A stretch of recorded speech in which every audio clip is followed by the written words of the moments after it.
السلام عليكم، ازيكم؟ عاملين ايه؟ يا رب تكونوا بخير. شايفين مربى الفراولة التحفة دي؟ قوامها تقيل وطريقة سهلة جدا، وطريقة حفظها سهلة بدون اي مكونات يعني خارجية، كل حاجة من البيت. تعالوا اقول لكم بقى على المقادير بتاعتها، ومقاديرها بسيطة خالص، هي 3 مكونات بس. تعالوا شوفوا بقى المقادير. ودي بعد ما طلعت من التلاجة، يعني كنت حاطاها في التلاجة شوية. جبت بقى كيلو من الفراولة، وكنت مقطعاها ومنقيها كويس جدا، ما فيش اي واحدة بايظة عشان ما تبوظلكيش الفراولة هي ومحفوظة. لو قعدت معاكي فترة ما تبوظش منك.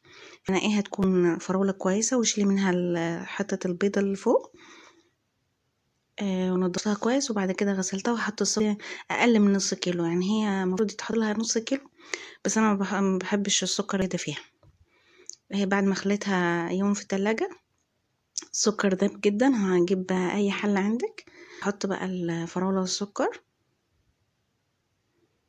شوفي السوائل اللي نزلت ازاي بعد ما حطيتها يوم في التلاجة. لو ما عندكيش وقت ممكن تحطي عليها مية. لو مستعجلة وعايزة تعمليها في نفس الوقت، ممكن تقطعي الفراولة وتحطي لها السكر وتحطي لها شوية مية وعلى البوتاجاز. في حالة ان انت حطهم في التلاجة يعني. بعد ما تحطي لها سكر، حطيها في التلاجة. حطها هسيبها بقى لحد ما تغمش. اول ما تغلي وهتشوفوا بقى الخطوات اللي هنعملها.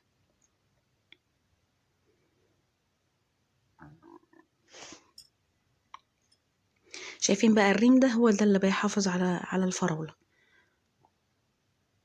يعني ممكن لو عاملة كمية كبيرة ممكن تبوظ بسبب الريم، عشان في ناس كتير بتسيب الريم ده. فهو ده اللي بيحافظ معاكي على الفراولة، تقعد معاكي او ما تقعدش. كل ما يطلع ريم بطلعه. كل ما بتغلي اكتر بيطلع ريم فبطلعه.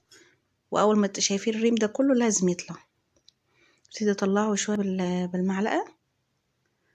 واول ما تغلي كام غلوه كده تروح وتوطي عليها البوتاجاز. هو لازم الريم ده كله، هو الريم ده اللي بيحافظ على الفراوله.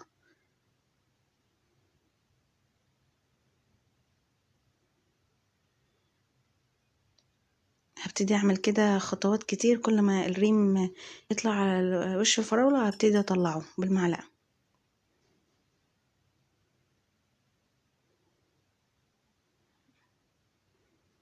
اهو زي ما انتوا شايفين معايا. كمان هوقف الفيديو وهطلع كمية ريم كتيرة. يعني هي كل ما هي دي اللي بتحافظ على الفراولة. الريم ده لو ما شلتهوش مش هتاخد معاكي وقت كبير، وهتلاقيها باظت في التلاجة. وقفلت معاكم الفيديو وقعدت اطلع كمية كبيرة. ده كان بقى عدت عليها فترة كبيرة، وقعدت اطلع الريم برضو.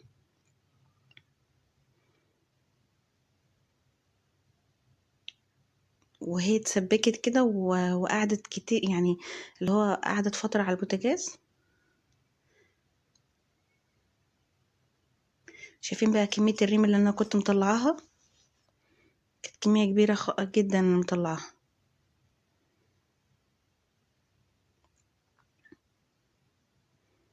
اخر حاجة بقى احط عليها عصرة نص ليمونة. ده برضو مادة حافظة مع السكر. مادة حافظة الليمون والسكر ونشيل الريم ده، هو اللي بيحافظ برضو عليها اكتر. نص ليمونة. بعد ما احط نص ليمونة هخليها تغلي برضو كام مرة كده. الريم ده برضو اللي هو خلاص، يعني هي غلت واستوت وكل حاجة، بس برضو هو الريم ده انا طلعت كمية كبيرة. فالريم ده ما تقلوش منه اللي في الاخر ده. هي كده استوت وحجمها قل. انا بسيبها قطع. اما لو حابة ان انتي تهرسيها ممكن تسيبيها تبرد. لو عندك هاند بلندر اضربيها بيه. لو ما عندكيش هاند بلندر في الخلاط، واول ما تبرد بس، عشان ما تحطيش حاجة سخنة في الخلاط. سيبيها تبرد شويه وبعد كده اضربيها في الخلاط، في حاله ان انت بتحبيها بيوري. لكن لو بتحبيها انا بحبها قطعه، بسيبها قطعه. بس وهي طريقه المربى. هسيبها بقى تهدى خالص، هتهدى خالص، وبعد كده هحطها في البرطمان. ما احطهاش هي سخنه. البرطمان بيكون مغسول ومتعقم، ما فيهوش اي حاجه.